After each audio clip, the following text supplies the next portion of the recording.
بسم اللہ الرحمن الرحیم.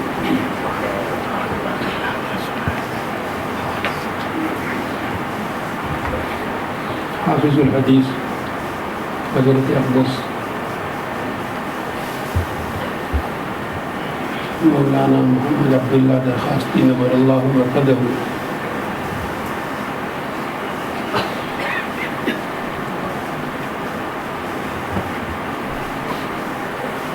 کی شخصیت کے بارے میں اس جلسے کے انعقاد کا جب فیصلہ فرمایا حضرت مولانا فداء الرحمن صاحب نے، تو انہوں نے حکم دیا کہ مجھے بھی وہاں حاضری دینی ہے.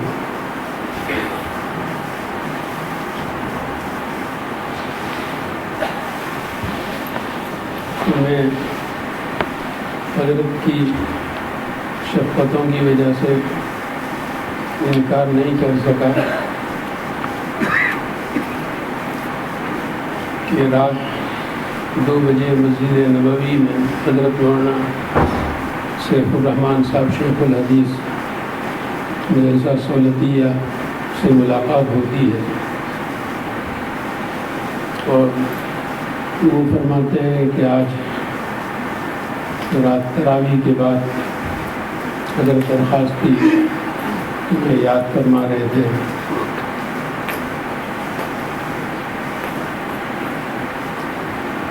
اللہ کی شان کے صرف چند ایک ملاقاتیں حضرت سے رہی، وہ حرمین ہی میں رہی.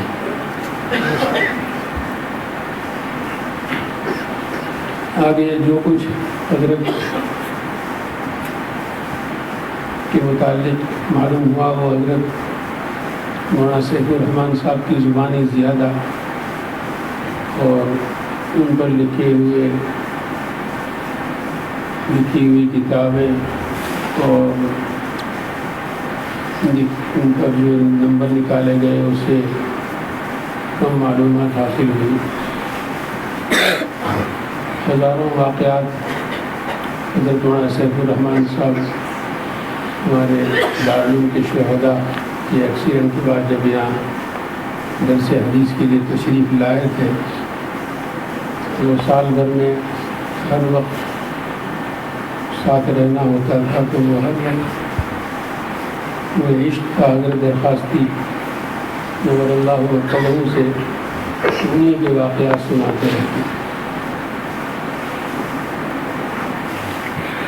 تو حضرت اس طرح کہ جلسے کی ابتدا میں سب سے پہلے جب اس کی بسم اللہ فرماتے خطبہ پڑھتے تو ان کا اپنا شعر پڑھتے. وَمِن مَذْهَبِ حُبُّ النَّبِيِّ وَكَلَامِهِ وَلِلنَّاسِ فِيمَا يَعْشِقُونَ مَذَاهِبُ. فارسی میں پڑھتے ماں ہر چی خان دائم فراموش کر دائم الا حدیث یا کہ تکرار میں تمہیں. اور واقعتاً وہ یہ شعر نہیں تھا بلکہ حقیقت تھی کہ ماں ہر چی خان دائم فراموش کر دائم. مجھے یاد ہے کہ کچھ کئی دہائیوں پہلے یہیں پر جہاں کہ اگر درخواستی کا ذکر ہوتا اور ان کی حفظ حدیث کی داستانیں سنائی جاتی تو ایک ساتھ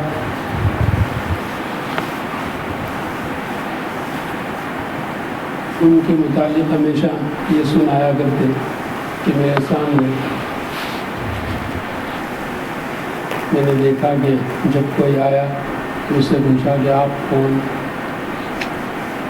آپ کی شادی ہوئی، کیا بچے، تو بھی انہوں نے جواب دیا کہ میری تو شادی نہیں ہوئی، بچے نہیں ہیں. نام بتا دیا. پھر تھوڑی دیر کے بعد پھر دوسرے مہمان آئے، ان سے یہی سوال، ان سے فارغ ہوئے تو پھر پہلے جن سے پوچھ چکے تھے ان سے دوبارہ پوچھتے کہ آپ کے کئے بچے. تو اس طرح انہیں ان کی اس بھول اور بار بار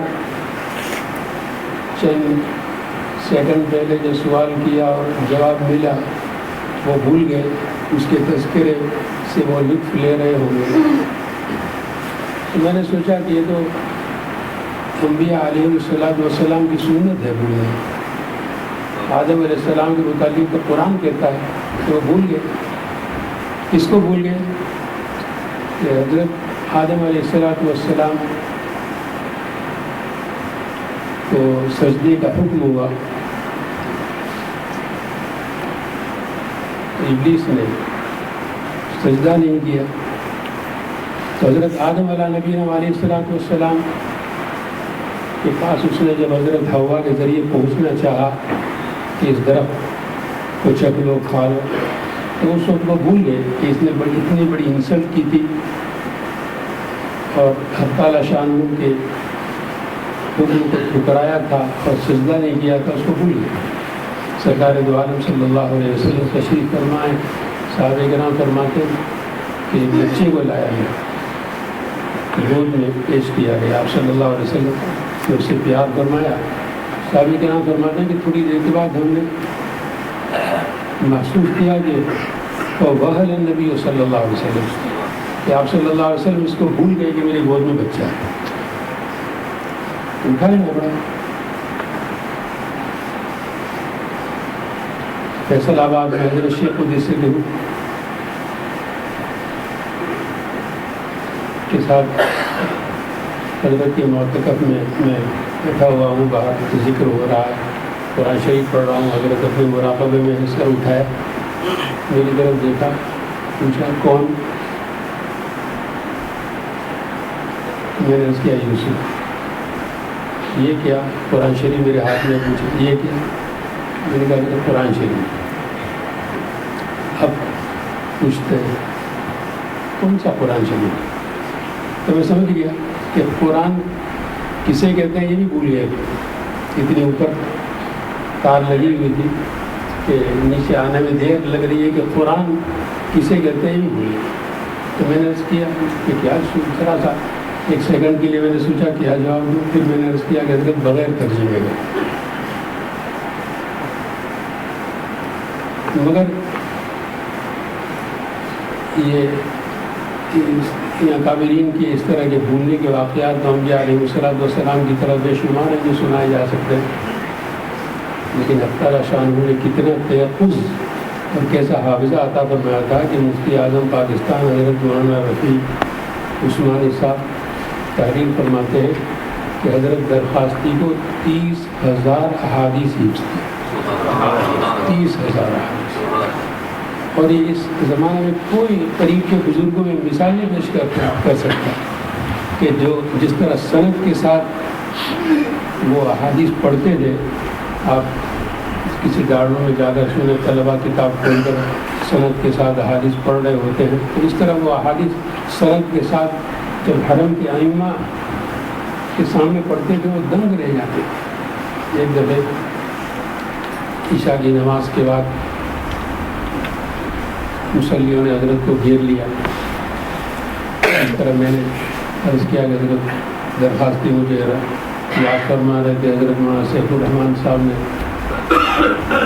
رات 2 بجے مجھے جب بتایا کہ حضرت یاد فرما رہے تھے، اگلی رات کو میں پہنچا تو وہاں سارا ہزاروں کا مجموعہ حضرت کو گھیرے ہوئے، پولیس بیچ میں حائل.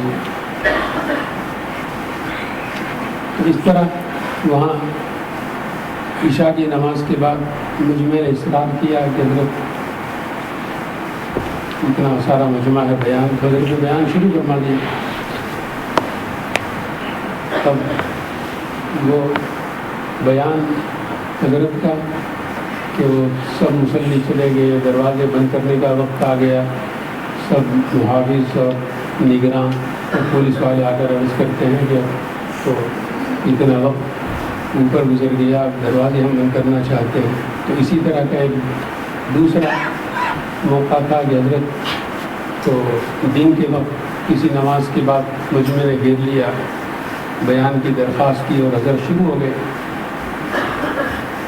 تو جو عرب حضرات تھے وہ حضرت کا حفظ حدیث کا معجزہ اور حضرت کی کرامت سن کر کے حیران ہو گئے، اور وہ ایک دوسرے کو کہنے لگے کہ اس زمانے کے ابو ہریرہ کو دیکھنا ہو آئیے دیکھ لیں. تو پھر وہ عرب علماء کرام آگے بڑھ کر کے مسافے کے لیے جب پہنچے تو انہوں نے حضرت کو اس کو مبارکباد دی کہ ہم تو سوچتے تھے کہ سرکار دو عالم صلی اللہ علیہ وسلم کے زمانے اور امام بخاری رحمۃ اللہ علیہ کے حفظ کا زمانہ تو رخصت ہو گیا، مگر اب بھی سرکار دو عالم صلی اللہ علیہ وسلم کے خدام حضرت ابو ہریرہ رضی اللہ عنہ کی احادیث اگر سننی ہو تو آج ہم نے سنی اس مجمع میں. تو حضرت نے ان تاریخی کلمات کو بیچ میں روکنے کے لیے پوچھا، آپ کون، آپ کا نام بتایا، کہاں سے، مصر سے، کیا کر رہے ہو. تو انہوں نے اپنا منصب بتایا کہ میں مصر کا مفتی اعظم ہوں. حضرت درخواستی نے فرمایا کہ آپ وہاں کے مفتی اعظم اور گاڑی صاحب، اب اتنے بڑے علماء کے مجمع میں مسجد نبوی میں حضرت درخواستی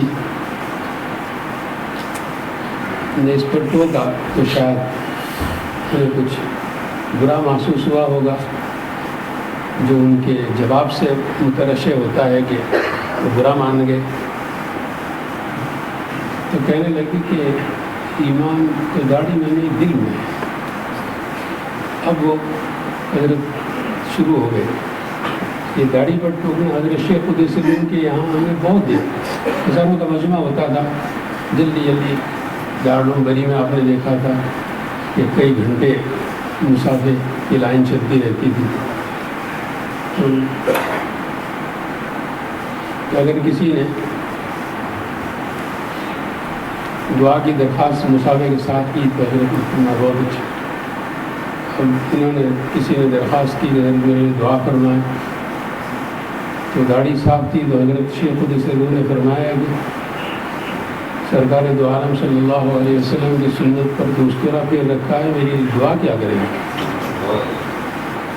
اسی طرح مفتی اعظم کو جب حضرت نے داڑھی کی سنت کی دعوت دی تو جواب میں کہتے ہیں کہ ایمان تو داڑھی میں نہیں دل میں ہے. حضرت کا بہت اچھا پھر ایسا کرے کہ شرم و حیا، جب ایمان دل میں ہے تو شرم و حیا بھی دل میں ہے. یہ کپڑے اتار دیں، کیا ضرور ہے، جلال آ گئے. تو یہ حافظات شاہ حضرت مولانا عطا اللہ شاہ بخاری رحمۃ اللہ علیہ نے ایک دفعہ عرض کیا، حضرت مولانا عطا اللہ شاہ بخاری پوچھتے ہیں ان کا سوال، فرمانے کی ایک آیت پر میں پہنچ کر اٹکتا ہوں کہ لقد خلقنا الانسان فی احسن تقویم. تو قرآن تو کہتا ہے کہ انسان ہم نے بہترین صورت میں پیدا کیا، حالانکہ ہم تو دیکھتے ہیں لاکھوں، کسی کی دونوں آنکھیں نہیں ہیں، کسی کی ایک نہیں ہے، کسی کا ایک کان نہیں ہے، کسی کا ایک ہاتھ نہیں ہے، معذورین لاکھوں ملینوں کی تعداد میں. حضرت شاہ صاحب نے سوال کیا تو فوراً اسی وقت حضرت درخواستی نے فرمایا کہ علامہ قرطبی نے لکھا ہے کہ یہاں الانسان سے مراد انبیاء علیہ السلام، حضرات انبیاء علیہ السلام کے بارے میں کسی نبی کے بارے میں کسی عضو کے متعلق کوئی نہیں ثابت کر سکتا کہ اس میں کسی طرح کی کوئی ادنا کمی بھی تھی، نہ سماعت کی نہ بصارت کی۔ اللہ تبارک و تعالیٰ ان جیسا استحضاء علم ہمیں بھی عطا فرمائے۔ جس طرح انہوں نے حافظ حدیث بننے کے لیے محنت فرمائی کہ حضرت احمد علی لاہوری قدس الروح کے پیر و مرشد حضرت مولانا عبدالہادی دین پوری، ان کے پیر و مرشد حضرت شیخ غلام محمد صاحب دین پوری، تو انہیں جا کر بچپن میں سند کے ساتھ روزانہ جتنی حدیثیں حضرت متعین فرما دیتے یاد کر کے سنا دیا کرتے تھے۔ اللہ تبارک و تعالیٰ نے اس محنت کے نتیجے میں یہ ایک عطا فرمایا کہ اگر مولانا رفیع عثمانی فرماتے ہیں کہ کتنی حدیثیں انہیں حفظ تھی، 30,000 سے زیادہ، ہمارے 30,000 یا اس سے زیادہ۔ اللہ تبارک و تعالیٰ ان کے قریب سے شریف پڑھیں۔